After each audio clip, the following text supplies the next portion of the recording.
the 3 minutes to speak. That includes items that are not on the agenda and for the one agendized item that we do have. Sam, any changes to our agenda? Okay. Do we have any public comments for anything that's not on the agenda? No. Okay, so then that takes us to our continued public hearing for 530 Barron Avenue. Claire, are you presenting or do we have Bhavani on? Like Bhavani's on, so I'm just going to give a brief overview of the project. So deconstruction of an existing 924 square foot one-story residence and construction of a 2,528 square foot two-story single-family residence with an attached garage. There's also a junior accessory dwelling unit as well as an accessory dwelling unit proposed on the property that are not part of the scope of the project, but are shown for reference. Just generally a reminder of the timeline. So the project was submitted in January 2025. It was tentatively approved in August 28th, 2025. That decision was appealed in a timely manner by two requesters, Vicky, who is here today, and Carrie and her husband, Chris, who are here today, who own 3730 De Silva Drive and 538 Barron Drive. And the concerns that were raised were related to protecting a coastal redwood tree that's a protected tree within the city. And we had one director's hearing on October 15th. You requested some additional information be provided and to return for a decision. The applicant, Tom Sullivan, the property owner, provided some additional information highlighting, where his concerns were, speaking to the evidence that was submitted, basically spoke to reducing the usable living area by 775 square feet, concerns about resulting in an awkward layout and reduced room sizes, concerns that the residents under a tree canopy would pose a risk to secure home insurance for the new house, concerns about building close to the trees, increasing the risk of future foundation damage from roots, concerns that the alternate design concept, and then they presented that the alternate design concept would cost less to construct than the floor area of, because it's a smaller than the proposed floor area. And presented that the alternative design would reduce the estimated resale value by more than the threshold of twice the reproduction value of the tree. Staff evaluated this additional information, and we feel that there are two options that you could consider for this project. One is taking the consistent with the original interpretation, which was that the project was not feasible. There was no alternative that was feasible to the project, and that therefore the valuation didn't need to be provided. And the second interpretation was that the valuation is needed.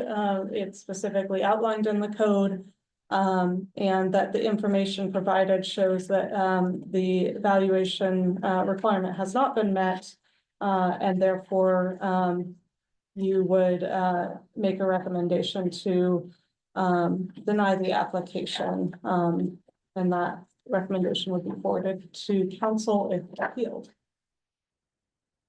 What was on your first recommendation, valuation? You said valuation did not need to be provided under what scenario? But taking the interpretation that there is no feasible alternative to the project, basically, that meets the project objectives. And although the objectives haven't been specifically laid out as the objective, individual objectives, I think it was pretty clear from the letter what the general objectives are for the project. So we've suggested some avenues by which the applicant might be able to provide some additional evidence as well. Defining less narrow project objectives or undertaking more detailed analysis. Potentially as well, so. Okay, and so I have a couple of questions maybe before we get to the public part of it. You have offhand, or maybe we want to ask Peter, just the percentages of lot coverage that the tree one in particular is imposing. And it's the impact of the buildable area. Thought I saw somewhere around 50%. Sorry, the percentage that the tree covers or the percentage of So I the guess there's, usable area? yeah, so there's, I'd just like to get, The number share. Yeah, that's okay, thank you, just 1 second. If you don't know it, Claire, then we can get it later. okay, Is that, I know it's in here, so I can find it. okay, so I guess what I'm interested in, for when the time comes is, the percentage of tree one alone, impact to buildable area 48%. and combined with tree two. Let's see, I don't know if they actually looked at Okay, individually or if it was both of them for them. and is that taking into consideration the tree canopy?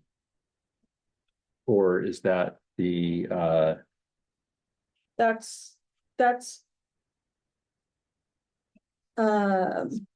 looking at the tree protection zone. okay, so just understanding the Impacts distinction to the tree between protection the zone. tree protection zone relative to canopy and the distance from the It does say the canopy covers 48% as well. all right, so we'll just get some clarity on that, just so we're making sure we're all talking the same language and I'm understanding the code provision in Title 8. Okay, and then do you have information on the reproduction cost of the tree? Claire? Tree one? Yes, that's also in here. Hold on 1 second.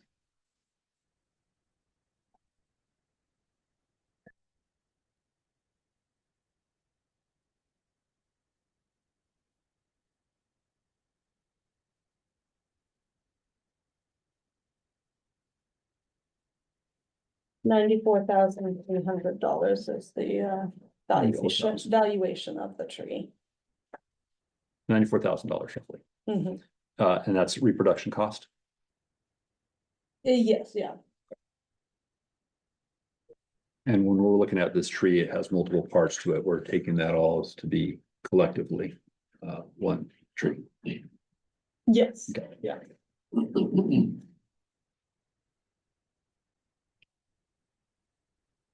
Okay. And do you have information on the project valuation? Has that been submitted to you? So the project valuation. No, that was not. Maybe we can get submitted that from the applicant if you have that information, Mhm. the cost to build the project. Okay. So that's the staff presentation. I may have more questions for Claire, but again, so I'm Jonathan Lade, I'm the director for the department, and just to remind folks, I haven't been involved in this project except to the point where I read materials leading up to the first director's hearing. I haven't been involved since then. Claire and her folks have been working on preparing the report. I reviewed it like everybody else did. I've not been involved in any discussions about recommendations or content in the staff report. I approached this objectively with the same interest that you all have to make sure that we're making the decision that's based on the provisions of the code. We have new information that has been included, so that is a reason to reopen the public meeting. And so that's what we're going to do. We'll have a chance to hear from the folks who have requested the hearing, the property owner, an opportunity for a rebuttal for folks who have requested the hearing. We'll have a chance, the rebuttal would come between the public comments and the end. Yes. The rebuttal is for the applicant gets the rebuttal. Well, I think, we can take a look at the provision. I think it might be for the requester, but we might want to think about that, or at least understand that in the code. And then after the public comments, then we can go to the rebuttal, whether it's for one or both. For the appellant. Okay. So just one other note, if you would please, this is kind of an informal setting. It's not like we're sitting in the city council chambers and we're your neighbors also. So there's this tendency to maybe want to be reach out or turn your back and look to the folks that are there. I would ask that any comments that are made are directed to me and through me if we need to get information from somebody else. So that's just parliamentary procedure. With that, did you find out the rebuttal piece? Applicant that gets the rebuttal. Okay. Yeah, so standard timeline is 10 minutes for each, and then each requester and for the appellant, and then a 5-minute rebuttal. Okay, so who goes first? The appellant starts, or sorry, the applicant starts. Okay, great. So we'll hear from the applicant, and then we'll hear from the requesters, and then we'll have the rebuttal. Well, somewhere in between, we'll have the public comments. I just have one question. Please, yes. When you said 10 minutes for the appellees or the requesters, You each have 10 minutes. we each have 10 minutes? Yes. All right, well, Okay. I'll see. You don't have to see I that. can- I You can get up to see. 10 minutes, All and right, that's, thank you. you take it or you don't. Okay, so we'll hear from the applicant first then. So if you don't mind, please, introducing yourself, and we'll go from there. And I just have, To clarify, Claire indicated that public comment course can approach the table. Yes. Where shall we do that? So you fill out a request to speak That's over there, and you submit it to Sam, and Sam will call you up when it's time to speak. And where do we sit? You can come up. Sam's got a spot right next to him. Sam. Yep. Thank you. Okay, so I'm sorry, if you can introduce your name and association with the project. great, I'm Tom Sullivan. I live at 530 Barron Avenue and I'm applying to build a house. Okay. And remove the tree. Go ahead, you have 10 minutes to make a presentation. Great. Trees are great. But there is one tree on our property that is in the way of me building a comfortable house for my family. I'd like to remove it. Plant the appropriate number of suitable replacement trees and build the house. In the Palo Alto Code, the 25% rule was added to provide an objective standard to make it more clear when removing a tree is allowed. It seems that it was written for our exact situation, with over 99% of the buildable area in the tree protection zone and 58% of the buildable area under tree canopy, since we have the 2 trees. 48% for the 1 tree, 58 for both. There's no question that the 25% criteria is met. There is a clause that says, and there's no financially feasible design alternative. It does not say, and there is no house that can be built on the lot, no matter how small. The purpose is to protect trees where possible without allowing them to be a significant barrier to development. It's clear that by design alternative, it means a house that is similar to the proposed house. Besides the plain text reading, this interpretation is also consistent with the city's application of code for multifamily residential development. In my application, I show that the best designs that preserve both trees are 500 square feet less in area, more than 750 square feet less in livable area when you take into account crazy long hallways, and that the resulting layouts are very awkward. To show even more clearly that the best tree preserving alternatives are not similar to the proposed house, the latest staff report suggests being more explicit about design goals and the extent that they are met with the best alternatives. So I've listed here several key design goals on the paper in front of you. Separate bedrooms for 2 kids, flexible ADU and JADU spaces for aging parents and other family, large living room to relax with family in evenings and to invite a few friends over to socialize. A large kitchen and dining area for gatherings of friends and family, especially around holiday times and events such as birthday parties. A separate room for a home office to work from home on occasion. A separate common area for older kids to meet with friends with a bit of privacy. And of course, we'd like to maximize resale value. Now, all 6 of these design objectives are met with the proposed design, but 4 of them are not possible with even the best alternatives. It's just because the tree makes for a very restricted area where we can build, and the layout gets very awkward. So unfortunately, there is no tree preserving design alternative. The city staff has pored over every detail of the application. Believe me. They have diligently followed their procedures. The code says that it's the urban forestry department that should evaluate if the 25% rule is met. That department has properly applied their expertise and agreed there is no design alternative. I would respectfully suggest that the role of this kind of hearing is to make sure that proper procedures were followed, and they were. The 25% rule applies here, and that should be enough to confirm the staff's decision. In addition to that, allowing people to build their most valuable asset next to a large tree whose roots may damage the house in the future is one thing. They are responsible for evaluating the risks on their own. And if they want to take on those risks, they have the right, and the city should not stand in the way. But having the city say that the only way to build a house on your land is to go against standard practice and be exposed to the risk of future house damage just doesn't seem right. Also, the rate of home insurance companies insisting that no overhanging branches is increasing. It may not be an issue that we're all have experience with, but the city's urban forestry department is plugged in, and they are aware that this is a difficult issue that's evolving both nationally and locally. I personally talked with a gentleman in Palo Alto who recently had to remove a large oak tree for this very reason. There are others on the same street who have had similar interactions with insurance companies. And again, if I want to build a house under a tree canopy, that's my right. But having the city tell me that the only way I can build a house is to awkwardly put it under a large tree, with the city knowing full well that we may have to cut down the tree anyway when the insurance company comes knocking, that would place an undue burden on us. But we don't need to open that can of worms. The 25% rule applies, so there's no possible, and there is no possible design alternative that meets our design objectives. So that's all I have. Great. Thank you for your presentation. Sam, who are we going to first on our, not public comment, but the requesters? So we have both Vicky Young is actually fill out our first. So Okay. we're gonna go have her go first. Okay. Vicky? Thank you. My name's Vicky Young. I live at I live at 3730 La Selva Drive, which is across the street from the property. And I've reviewed the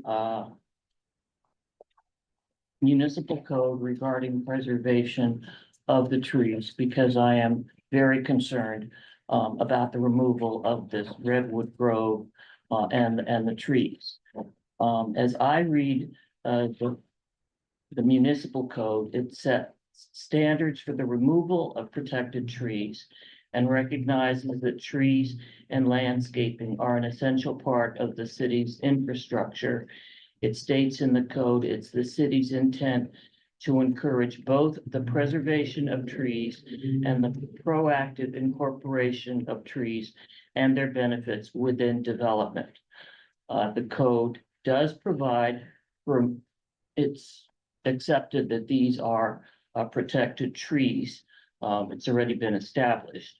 And the standard for removal of protected trees says if there are no financially feasible design alternative that would allow for preservation of the tree. It says specifically in the code that for the purpose of the subsection, a financially feasible design alternative means a design alternative that preserves the tree and would not increase the project cost by more than twice the reproduction cost or 10% of the given project valuation, whichever is greater. Those are the standards that are set forth in the code. And my objection at the first director's hearing, and it continues to be, is that in fact, the figures to the data to meet the requirement to remove a protected tree has not been met. It appears, given the comment, that the possible cost of the alternative design they're conceding would be less than the project cost of their proposed design, which actually means that it does not satisfy the requirements that are necessary to remove the protected tree. There's been a lot of discussion over, what's the term, design objectives. And I didn't see anything in the municipal code section 8 regarding any design objectives or what a design objective is or who gets to set a design objective. Applicant has proposed design design objectives, and the staff has suggested there might be some objectives that we can infer from an application or an applications letter.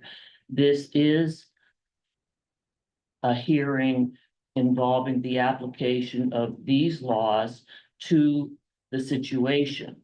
And what I see, or what I'm hearing, is that there seems to be a suggestion that there are other laws that have not been publicly available that I could find in the code that they suggest may supersede or modify the requirements of the tree protection ordinance.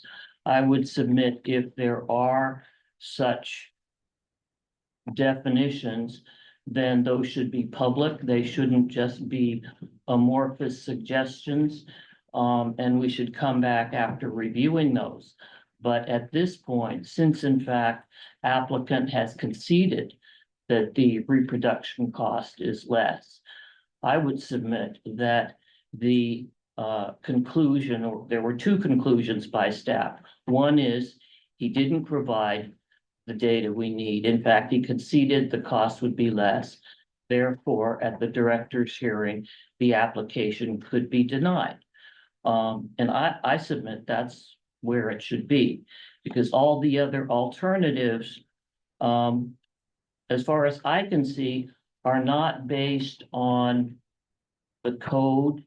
And if there's any direction or standards for evaluating these objectives, I haven't been able to find it. And I would submit that we should be working with known standards, not just suggestions or interpretations. So that's my position. Great. Thank you for your comments. I'm not aware of any standards outside of what's in the code. So that's what we need to look at. I do have a question for you though. The code does seem to be limiting in some areas when it talks about financial feasibility. There isn't a notion in the code expressed, based on my reading, of a apples to apples type of comparison. And so what I'm trying to reconcile, I guess, and I'm curious if you have a perspective on this, is if you design a home, I forget the specific square footage, just call it 2,500 proposed, and an alternative design that preserves the tree is 500 square feet, that's decidedly going to be a lot less. Under the argument that I think I hear you're saying, that 500 square foot home would still justify protecting the tree. Am I understanding that correctly? Well, the way I read the code, that's what the code says. Okay. If in fact I think because just in terms of the design objective, one is accepting that the applicant can start at whatever design objection he or she wishes, which may not be practical. That trees were there when they bought the house. Mm-hmm. So I would submit a design objective has to be reasonable given the situation. As it's not some unknown situation that came up after a design was created. Mm-hmm. They created a design, and if you create an unrealistic or improper design, that shouldn't be allowed to control. Mm-hmm. Okay. Great, thank you. That's okay. Let's just go on to our next requester. Yes, it's gonna be both Chris and Carrie Jung. Oh, okay. Hi, Carrie Jung. We're at 538, so directly adjacent to 530. And I do sympathize with our neighbor's predicament, but like Vicky stated, the trees are 100 years old and they're protected. And this was known when the property was purchased, so that to me would be something that you would need to work around. There's been, the house has been there for 100 years as well. And every owner previous to this has known that and either worked around it or sold the property for other reasons, you know, if they wanted something that didn't work with the trees. The fairy ring that's there, the 5 trunk one, is the one that we're really worried about because it's a really unique to our neighborhood and it brings a lot of character. There's 5 individual trunks, so that's a lot of carbon sequestering as well. And it directly impacts our property. We have a substantial canopy overhang over our house, which means that we are able, it keeps our house cool, it regulates temperatures. And there's also 2 proposed 7-story buildings going in a few hundred feet from our properties. And so the redwoods are also going to be important for buffering noise and reducing the visual impacts for the neighborhood. And we understand that our neighbors want to maximize the buildable area and prefer their current design. But again, the trees have been there for 100 years and they're really important to the neighborhood. And that was known when the house was purchased. Under the city's code, the removal of protected trees, it states, requires more than just showing it limits design options. The PAMC 810-050 says it allows removal only if retention would result in a reduction of permissible buildable area by more than 25%. And there's no financially feasible design alternative, but based on the staff report, the standard hasn't been met because there is a financially feasible design alternative. And like Vicky said too, there's not anything that talks about preferences about square footage or layout or resale value or garage configuration. Even though they might be important to our neighbors, they're not the legal standard for removing the tree. And the staff report also notes that the alternative design preserves the tree and still provides the same number of bedrooms and bathrooms, and will also meet the parking requirements because there'll be 1 space in the garage and 1 directly in front, which is in section C of the packet. And while resale value has been raised, I think that's pretty subjective because a lot of people would argue that mature redwoods could increase it, not decrease the long-term value. I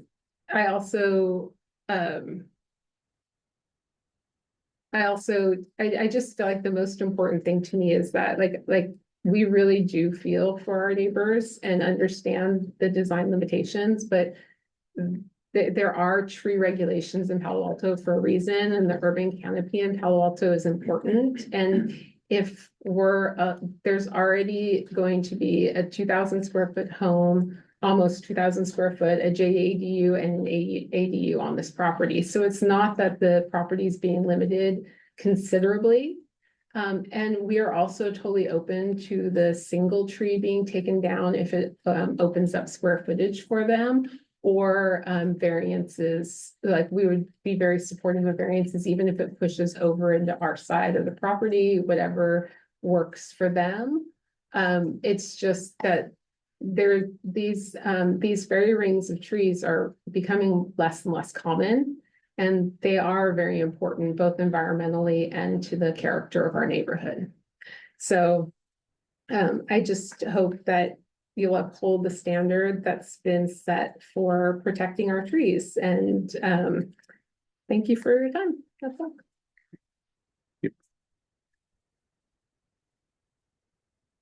And then our next speaker is Chris Jung.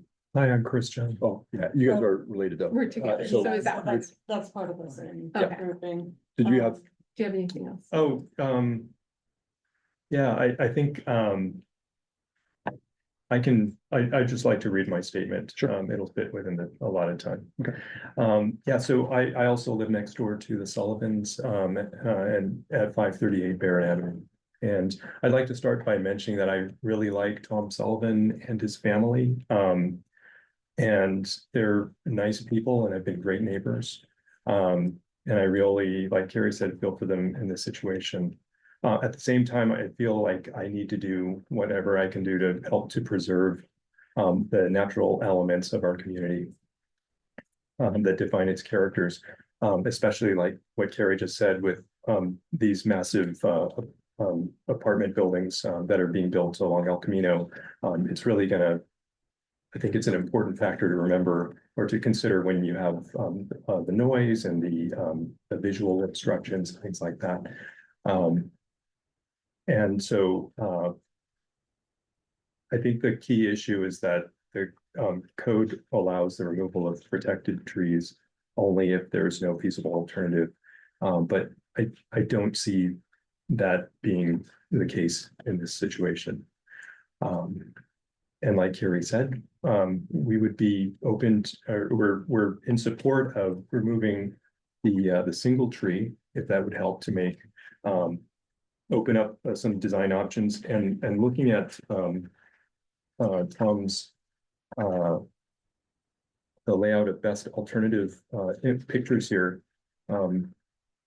That actually would open. It appears to me that would actually open up quite a bit of extra space if that other tree was removed instead of the ring of 5 on the opposite side of the property.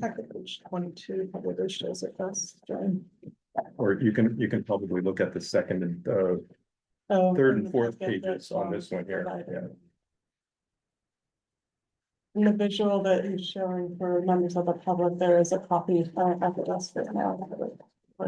I'll put that Sign in. in. Oh, and then, yeah, I put a copy there. And so, yeah, I think that kind of sums up my feelings about the situation as well. Thank you. Okay, thank you.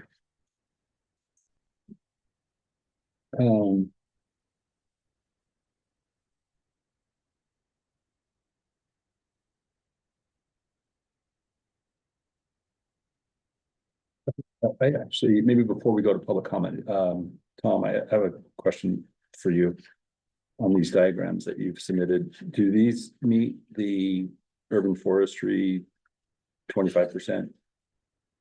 Or do they meet the permitted encroachments that are set forth into the TPZ tree protection zone? Pretty clear, pretty close. Okay. So this is what we saw as the best alternative that preserves both trees. And when you say this, you're referring to The third page of the handout, which is also the same page that Eric has in okay, great. the staff report. So that's what limits how big the house could be is the urban forestry department's rule on 25% of the tree protection zone would be covered with new building. And in this design, that hallway area is actually bridge structure, so it doesn't really count against TPZ. And neither do the walkways, etc. But the new building area would add up to just over 25%, which is the limit to what urban forestry. And that's new area is the area in the front, the living area, the dining kitchen. I'm sorry, what I mean is the new coverage of the tree protection zone by new buildings would come to 25%, including both the front and the back. Because the whole buildable areas. But not the hallway bridge. The hallway bridge doesn't count because it will be constructed above the ground. Got it. Okay. Okay, great. So Sam, we can go to the public. Do we do the rebuttal? No, we go here from the public and then.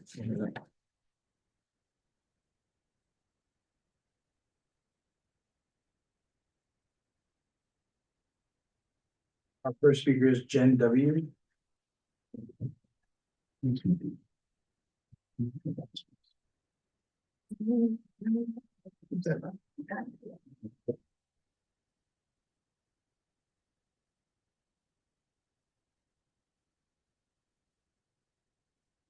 Hi, thank you for entertaining our feedback today. I'm Jen Wagstaff Hinton. I currently live at 3838 La Silva, but I'm a prior owner of 530 Barron, where we successfully worked with urban forestry and the city of Palo Alto to acquire a permit to build a new construction, family residence on the back property line of that lot. When we purchased it, we knew it was a difficult property to develop. We engaged an award-winning designer, builder, Mark DiMattei, to help us assess the feasibility and options on the site. Mark has indicated that if it were him, he would celebrate the trees, not demolish them, and build a treehouse type effect to enable us to enjoy the property. In the end, with the permit we received, we were able to build a small bungalow on the backside. I believe it was close to 2,300 square feet bungalow. I'm here to also highlight the missing information that was required by the urban forestry specific to section 8.10.050, which requires a presentation of the construction cost. Palo Alto is one of the most expensive areas to build in. We get regular flyers in our mailbox about construction costs.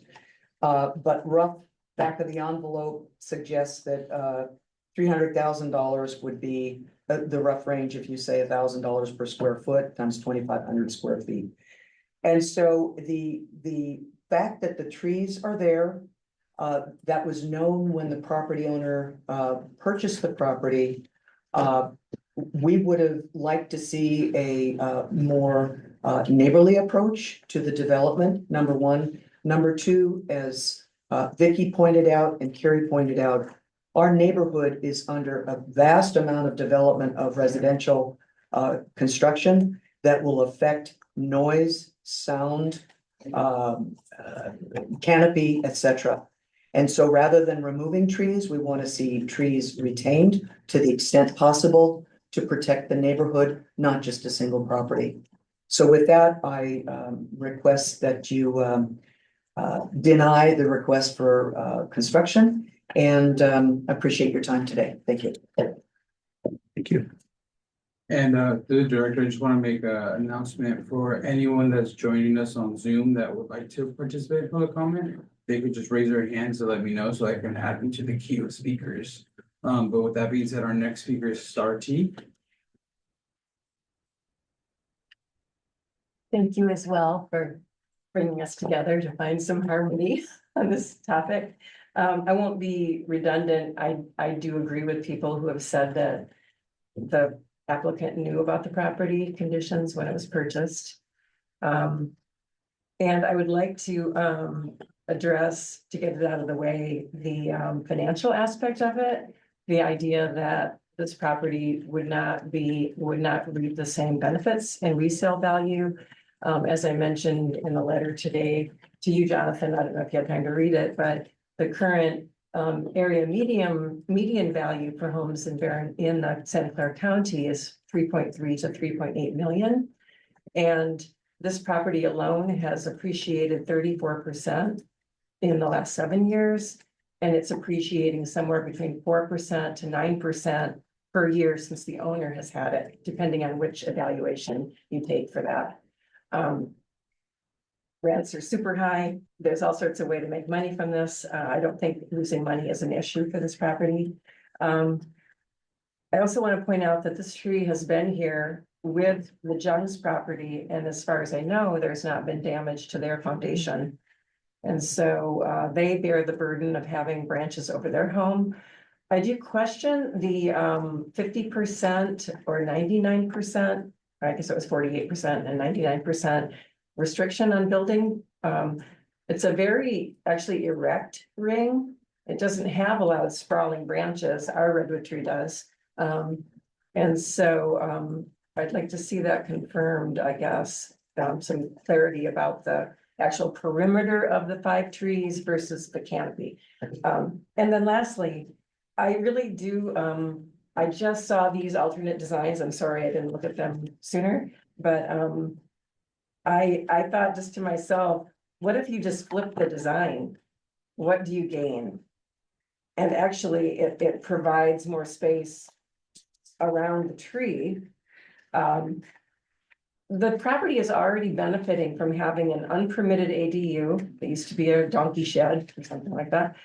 It has a back home. Their home is practically on the lot line. I believe it's very close. So they've already gotten the benefit. They're reaping the benefit of that ADU as well as a JDU, which to me seems, yes, if you're going to compare that to an alternate design, I don't think that's the right comparison. I suggest removing the unpermitted ADU, move that whole property home over. You gain a lot more space. You could have maybe a cantilevered second floor. I think there are a lot of different options that might work and be beautiful for the property. Thank you. Our next speaker is Susan B.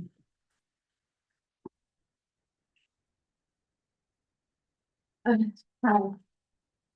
Thank you for letting me speak. I'm Susan Borton. I live at 3836 La Selva and within eyeshot of 530 Barron, and I've enjoyed the trees over the years. I've lived in Barron Park off and on since 1984. My husband has lived there since the 70s, and we are there because of the quality of life in Barron Park, because of the unique character of the neighborhood, because of the heritage trees. La Selva actually sits on a historic site that was once the Barron Arboretum from the old Barron Mansion. We value Palo Alto's code and rules on preserving trees. We feel it's what makes our neighborhood special, unique, and would just hate to see a fairy ring. A fairy ring especially is quite special. So I have nothing more to add. I think everyone here has stated my views very well. The other members of our applicant group and I just would support what's been said. I truly think anyone who wants to come into Barron Park and make their home, I would hope that they would have the same value that these trees, and also it's a huge issue for me with all the building along El Camino. We're quite close to El Camino on La Selva, and to have the buffer, to have the shading, to have the screening, to have the sound buffer, I just think it's so important in today's world. And with climate change, with the temperatures getting hotter, we need the cooling effect of our trees desperately. So thank you for letting me speak. And the director, I've received another request to speak on Zoom. Okay, great. So is it a 3-minute rebuttal or 5? 5. A 5-minute rebuttal, then Tom, Mr. Sullivan may speak to any of the comments that you had heard today. It's not quite a fairy ring yet, but if it were to go with several other generations, it would be. Regardless, it is a beautiful tree. It has benefits for the community, and I definitely don't dispute that. We would, of course, plant replacements, which are not quite the same thing, but it does do some mitigation. And I would welcome more large redwood trees in the neighborhood, perhaps at our neighbors' backyard would be great.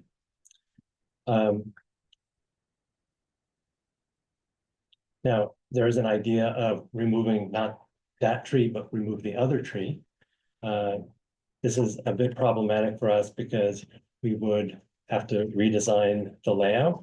We would spend tens of more thousands of dollars. And then 10 or 12 months from now, we would be right back in this room with another with a lot of uncertainty about whether that could go forward.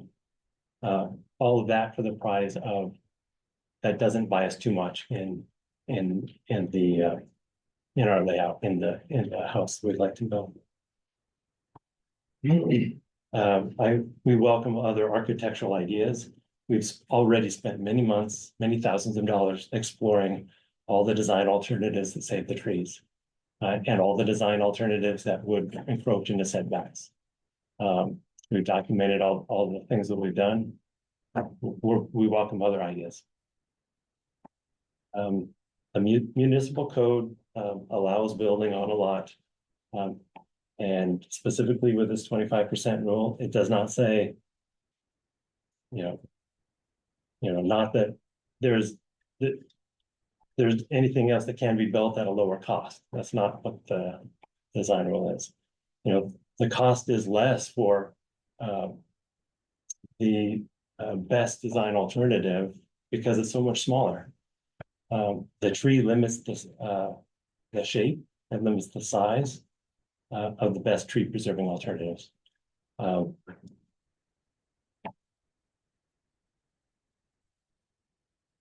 When it comes to values, if it comes down to preserving a particular tree or all to enjoy, all to look at, versus building a comfortable house for my family, I think the values are clear for us. That's all I have. Okay, so let's see, I have a question actually, Tom, for you again on, have you spoken to your neighbor on the other side, or, and Claire, maybe a question coming back to you. Have we heard from the neighbor, what Google is showing it's at 520 Barron? And this will be adjacent to tree 2, I believe, right? I know we did receive a support letter, and I think that was from, or was that not from the? I don't believe that's from her. I did talk to her directly. Yeah, she supports our project. Okay.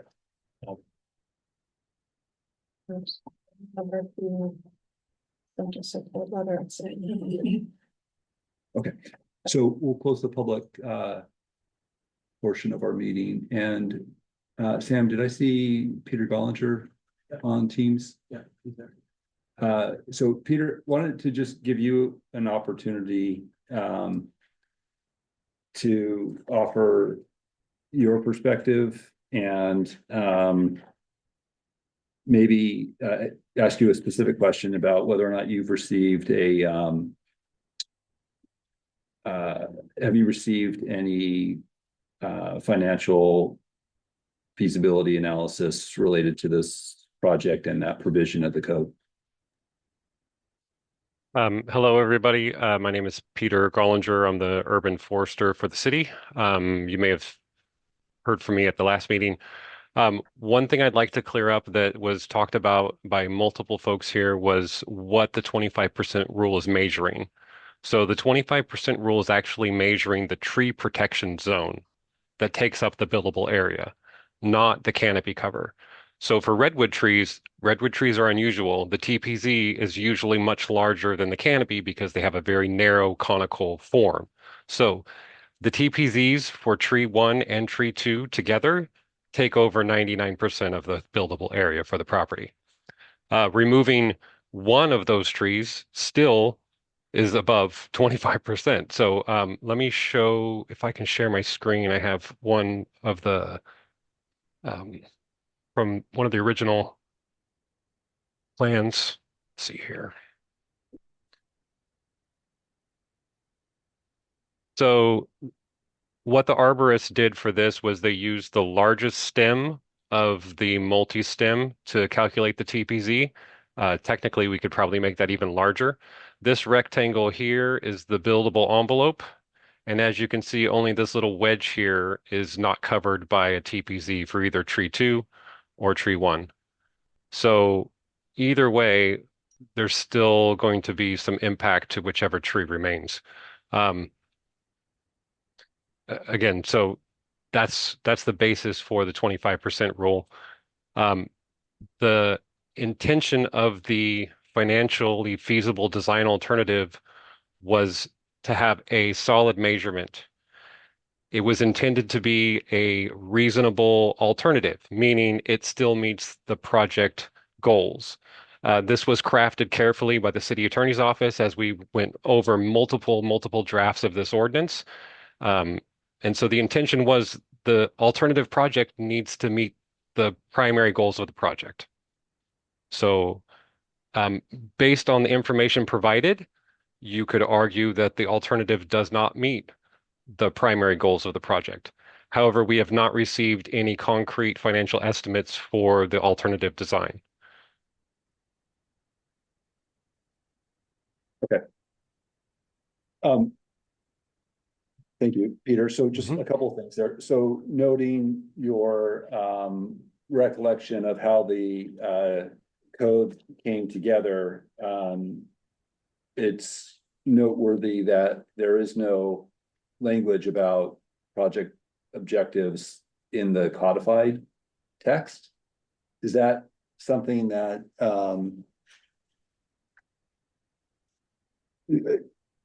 I guess that's, I don't know if there's even a question there, but do you have a reaction to that? So the assigned attorney argued that a reasonable design alternative encompassed that as a definition. We, those of us that were in the group crafting that language struggled a little bit with that. We felt that this maybe wasn't specific enough. However, this was the language that was recommended to us to use. Okay. Because we needed a concrete metric to measure it against, and that was a difficult thing to create in this situation.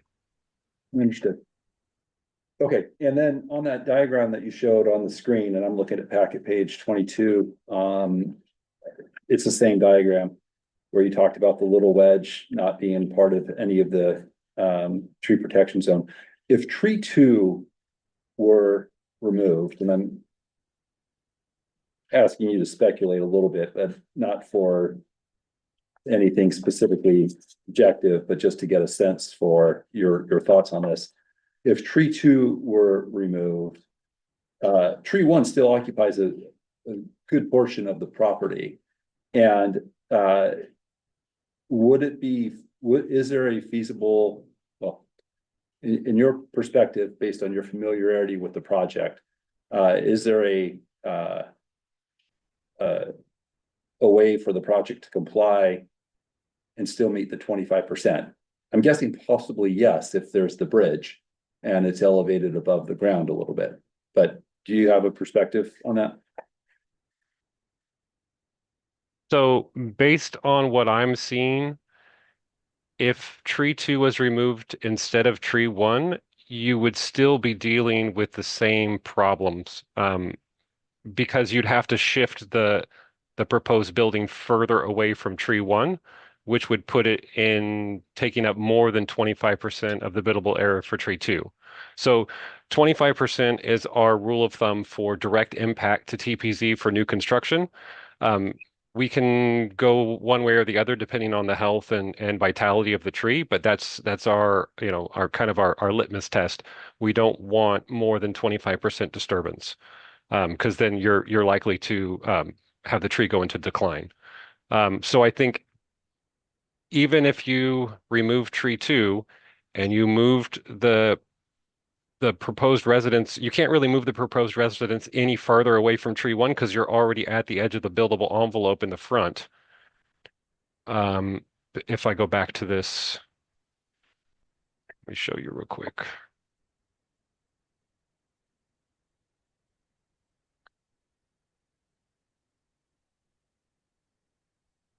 So if tree 2 were to be removed, you'll notice that the proposed residence already reaches the edge of the buildable envelope near tree 2. So if tree 2 was removed, the only section that could be included additionally would be this portion here in white, and that's still impacting tree 1. So we're still going to be impacting the buildable TPZ of T1, even if we move into this area here by tree 2. So it's not, I don't know that it's going to change the calculations. That's what I'm trying to explain. We may potentially impact more of the TPZ of tree 1. Okay. And Peter, have you seen the layout alternatives presented by the applicant that shows the hallway connecting the JADUs to the main residence? Yes. Yeah, this is an early version of that here. It doesn't, from a novice's perspective, it doesn't look very user friendly. But again, I'm not an architect. Yeah, I guess design aside, what I'm looking at is something different than what you had on your screen, and I don't know if Peter's been giving you this. I had a copy, but I put it out for the Okay. public. So I was using that mostly for the TPZ descriptions. I apologize. yeah, no, that's good. That's similar. Okay, so Peter, do you have I do have the packet open. okay, great. So on packet page 31, there is a diagram. Oh, actually.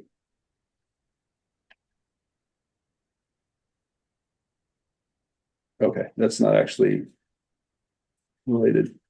What I'm trying to get at, I guess, is and this isn't something that Peter's looked at yet, I'm guessing. If it's, no, This was because I think it was presented presented today. But this is the design, the alternative design that the applicant looked at. Yeah, so then that would have been potentially, was that included, Tom, in your updated letter potentially?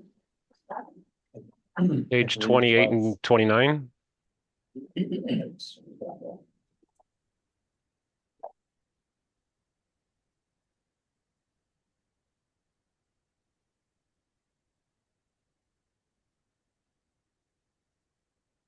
I think it's titled Section C, Living Area and Layout on page 28 of the packet, and then the second floor is on page 29. I believe so, yeah. Is that what's being shown in that bill? No, that's different than what's being showed on 28 and 29. Just to clarify, so for the original director's hearing, there was a similar design which ended up not having a one-car garage, so it was not in compliance. So we updated it slightly. And I believe that was included in the second. Yeah, that's why I was just trying to find the updated justification. Okay, hold on one second. Sorry, I need to go back to the. Okay, so just for the audio tape, we're just trying to make sure that the material that applicant submitted today is included in the material that has been previously The attachment G is submitted. the updated packet, which is packet 56. I believe that is what's being shown. Yeah, and that. Did you want me to just, Okay, perfect. I'm sorry. do you want me to display it on the screen? Oh, sure. If you have packet page 56 that you can put on the screen, that would be awesome.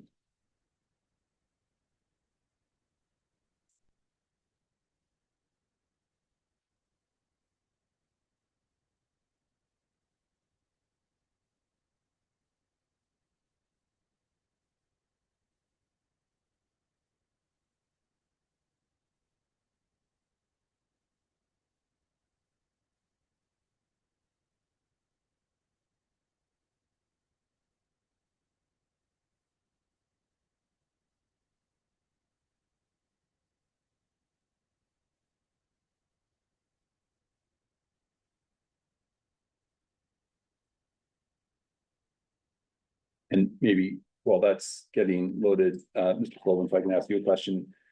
You did the analysis for this diagram relative to the encroachment into the buildable area, and you found that you were just able to make 25% Yes. because the bridge didn't count.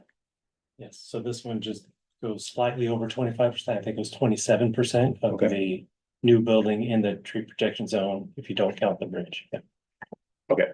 And then, so Peter, as you're looking at this, have you had a chance to look at this design? There's That looks very similar to what I looked at before. I think this is in the packet. I just didn't get down the packet far enough. Great, okay.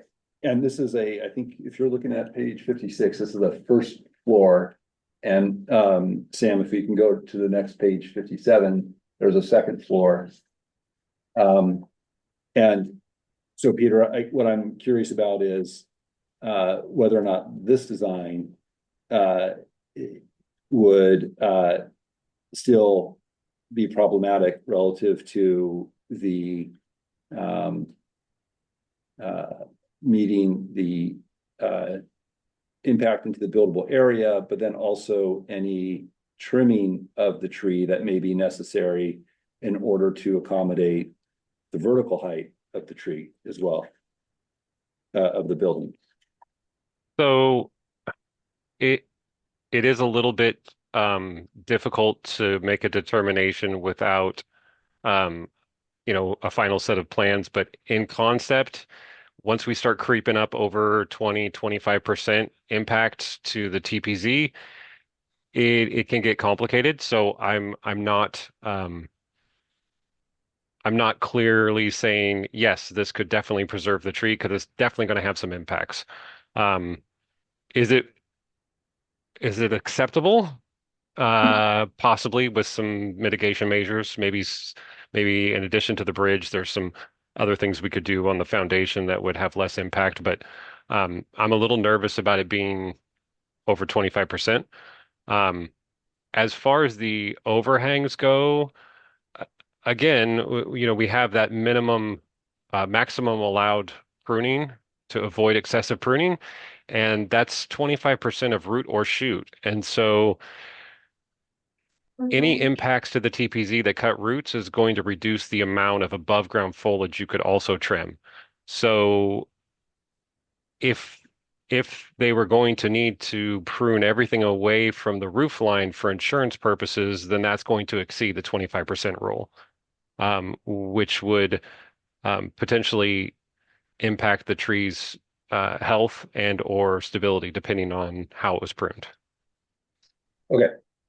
Thank you, Peter. Oh, and did you answer the question about whether you received any financial feasibility analysis? No, I have not. So I do know that the valuation, the replacement value for tree number 1 is $94,000. So twice that would be 188. And I don't believe I've seen any estimates on construction cost, other than the speculation in the last documents we received, but no numbers. Okay, and nothing from the applicant about what the attesting to that calculation or that analysis. No, there was an estimate that because the square footage was smaller, the cost might be smaller, but I don't think we had an actual dollar value estimate. Okay, great. Thanks, Peter. And then Mr. Sullivan, do you know the construction costs of the project? Of the proposed or Yes. the design Of your proposed project? I don't have an exact number, of course. We haven't gotten far enough to make full plans. Okay. But it's going to be, $1 million plus. Okay. All right.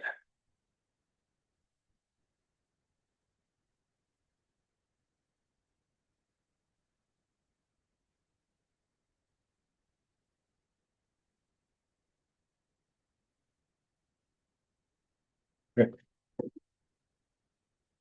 So I don't think I've got any more questions.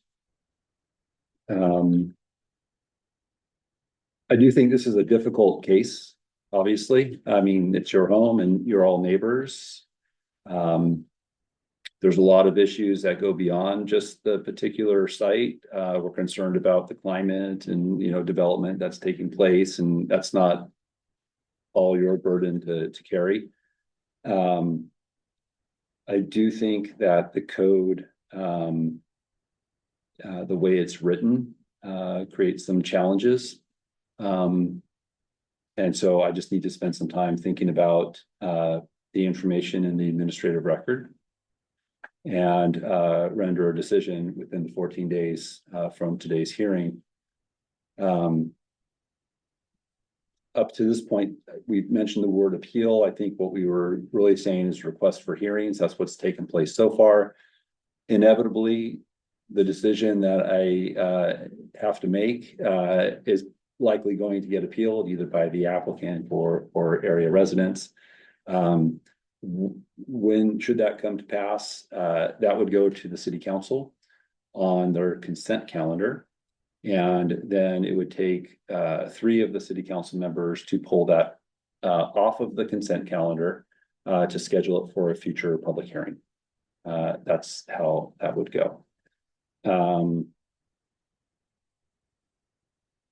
And we're probably looking at something like April for meeting dates at this moment. Okay. I would, actually just, I'm gonna close the meeting, but I just want to encourage each of you as neighbors to really just find a way to